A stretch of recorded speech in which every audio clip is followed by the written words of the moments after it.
જય શ્રી કૃષ્ણ. હવે 11ના દિવસે ચોખા કેમ ના ખાવા એ વિષય પર આપણે જોઈશું. તો પહેલાંના વખતમાં એક મેધા નામના ઋષિ થઈ ગયેલા. હવે આ મેધા ઋષિનો ચંડીપાઠના પહેલા અધ્યાયમાં પણ ઉલ્લેખ કરેલો છે. સુરત નામનો રાજા જ્યારે બધું જ હારી ગયો ત્યારે એ જંગલોમાં રખડતો મેધા ઋષિના શરણમાં ગયેલો. અને થોડા સમય પછી એક સુરત નામનો સમાધિ નામનો વૈશ્ય, એને પણ ધંધામાં ઘણું નુકસાન થયું એટલે એ પણ મેધા ઋષિના શરણમાં આવેલો. આવા મહાન મેધા ઋષિ હતા.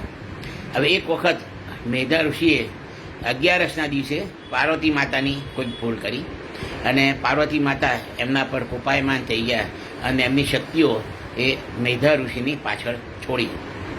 હવે મેધા ઋષિ પહેલાં તો બહુ ભાગ્યા, પછી એક જગ્યાએ એમણે એમનો દેહ છોડી દીધો અને એમનું શરીર ત્યાં પડી રહેલું અને એમનો આત્મા જમીનમાં સમાઈ ગયો.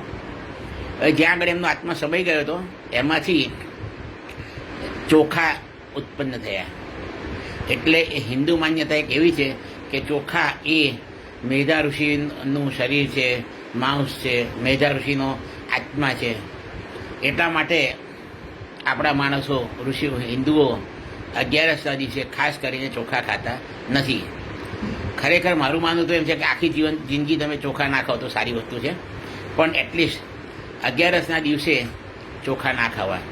બીજું, ચોખા લાઈવ છે એનો એવો સરસ પુરાવો છે કે ઘઉં વગેરે તમે જમીનમાં વાવો તો જ મોટા થાય. એટલે ઘઉંને ઉગવા માટે માટીની જરૂર છે, પણ ચોખા એને ફક્ત પાણીમાં મૂકો તો પણ ફલિત થઈ જાય છે. એટલે એ લાઈવ સોલ છે એવું પ્રસ્થાપિત થાય છે. આ કારણથી 11ના દિવસે ચોખા ખાવા નહીં. જય શ્રી કૃષ્ણ.